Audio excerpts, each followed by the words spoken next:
मित्रों, जय भीम, नमो बुद्धाय।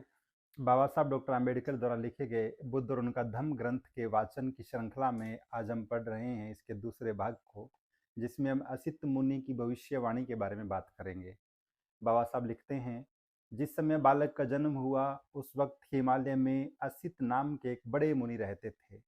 असित ने समस्त जम्बू द्वीप पर अपनी दृष्टि डालते हुए देखा कि शुद्धोधन के घर में उस श्रेष्ठ बालक ने जन्म ग्रहण किया था और वो अपनी प्रभा से प्रकाशमान हो रहा था।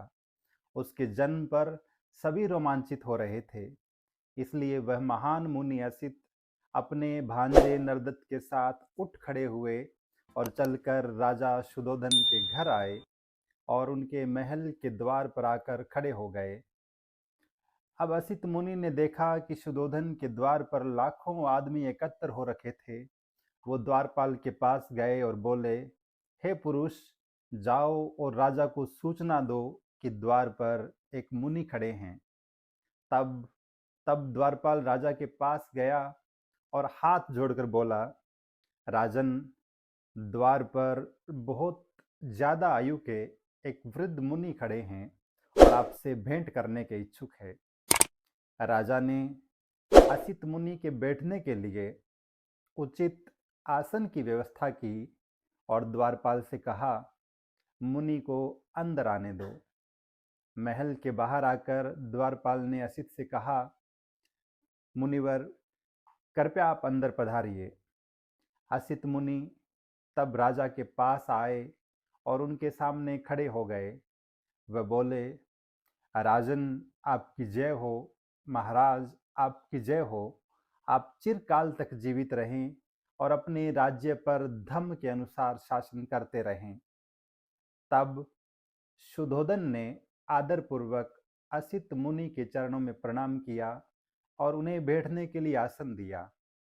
जब उन्होंने देखा कि असित मुनि सुखपूर्वक आसीन हो गए हैं, तब शुद्धोधन ने बहुत विनम्रता से कहा, मुनिवर, मुझे याद नहीं आता कि इससे पहले भी कभी आपके दर्शन हुए हैं। आपके यहाँ आगमन का उद्देश्य क्या है? आपके यहाँ आने का कारण क्या है? इस पर असित मुनि ने राजा शुद्धोधन से कहा, राजन, आपको पुत्र की प्राप्ति हुई है। मैं उसे देखने की इच्छा से यहाँ आया हूँ। शुद्धोधन कहते हैं, मुनिवर, बालक इस समय सोया हुआ है, क्या आप थोड़ी देर प्रतीक्षा करेंगे? मुनि कहते हैं, राजन, इस तरह के प्राणी अधिक समय तक नहीं सोते, वे स्वभाव से ही जागरूक होते हैं। तब तब बालक ने महान मुनि पर अनुकंपा करते हुए अपने जागने का संकेत किया। ये देखकर कि बालक जाग उठा है, शुद्धोधन ने उसे दृढ़तापूर्वक अपने दोनों हाथों में लिया और असित मुनि के सामने ले आए। उनके मुंह से तुरंत ही ये रहस्यमय वाक्य निकला, निसंदेह जगत में ये अद्भुत पुरुष उत्पन्न हुआ है। वे अपने आसन से उठे, दोनों हाथ जोड़े और उनके पैरों पर गिर पड़े। असित मुनि ने उस बालक की परिक्रमा की और उसे अपने हाथों में लेकर विचार मगन हो गए। बालक की ओर देखकर असित मुनि रो पड़े और आंसू बहाते हुए उन्होंने गहरी सांस भरी। शुद्धोधन ने असित मुनि को आंसू बहाते और गहरी सांस लेते हुए देखा। उन्हें इस प्रकार रोता देखकर शुद्धोधन के भी रोंगटे खड़े हो गए। व्यथित होकर उन्होंने असित मुनि से निवेदन किया, हे मुनिवर, आप इस प्रकार क्यों रो रहे हैं? आप क्यों आंसू बहा रहे हैं और ठंडी सांस ले रहे हैं? मैं समझता हूँ कि अवश्य ही बालक के लिए भविष्य में किसी प्रकार की कोई भी विपत्ति नहीं होगी। तब असित मुनि ने राजा को उत्तर दिया, राजन, मैं बच्चे के लिए नहीं रो रहा हूँ। उसका भविष्य तो बिल्कुल निर्विघ्न है। मैं तो अपने आप के लिए रो रहा हूँ। ऐसा क्यों?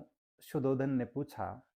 तब असित मुनि ने उत्तर दिया, मैं जरा जीर्ण हूँ, व्यय प्राप्त हूँ। ये बालक सम्यक संबुद्ध होगा और इसके बाद वह अपने सिद्धांतों का उत्कृष्ट धम्म चक्र चलाएगा, जैसा कि इनसे पहले संसार में किसी ने भी प्राणी ने नहीं चलाया है। संसार के कल्याण और प्रसन्नता के लिए वह अपने धम्म सिद्धांतों की देशना करेगा। जिस धार्मिक जीवन की, जिस सद्धम सिद्धांत की वह घोषणा करेगा, वह आदि में कल्याणकारक होगा, वह मध्य में कल्याणकारक होगा और अंत में भी कल्याणकारक होगा। वह अर्थ तथा व्यंजन की दृष्टि से निर्दोष होगा, वह परिशुद्ध एवं परिपूर्ण होगा। जिस प्रकार इस संसार में कभी कभार ही गुलर का फूल पुष्पित होता है, ठीक उसी प्रकार अनंत युगों के बाद इस संसार में कभी कभार और कहीं कहीं पर बुद्ध का प्रादुर्भाव होता है। राजन, इसी प्रकार निसंदेह यह बालक श्रेष्ठतम सम्यक संबोधि लाभ प्राप्त करेगा और ऐसा करने के बाद असंख्य प्राणियों को इस दुख में सागर के पार सुख की अवस्था में पहुंचाएगा। लेकिन मैं खुद उन बुद्ध को देख नहीं सकूंगा। इसीलिए राजन, मैं रो रहा हूँ और दुख के कारण ठंडी सांस भर रहा हूँ। मैं अपने जीवन में उन बुद्ध की वंदना नहीं कर पाऊंगा। तब राजा ने उन महान असित मुनि और उनके भांजे नरदत्त को समुचित उत्तम भोजन से संतुष्ट किया और उन्हें वस्त्र दान देकर उनकी परिक्रमा की। इसके बाद में असित ने अपने भांजे नरदत्त से कहा, नरदत्त, जब कभी तुम्हें ये सुनने को मिले कि यह बालक सम्यक संबुद्ध हो गया है, तो उनके पास जाकर उनकी शिक्षाओं में शरण लेना। यह तुम्हारे कल्याण, प्रसन्नता और सुख के लिए होगा। इतना कहकर असित ने राजा से विदा ली और अपने आश्रम की ओर चले गए। आप सभी ध्यानपूर्वक वीडियो को देखते हैं। आप सभी को बहुत बहुत साधुवाद।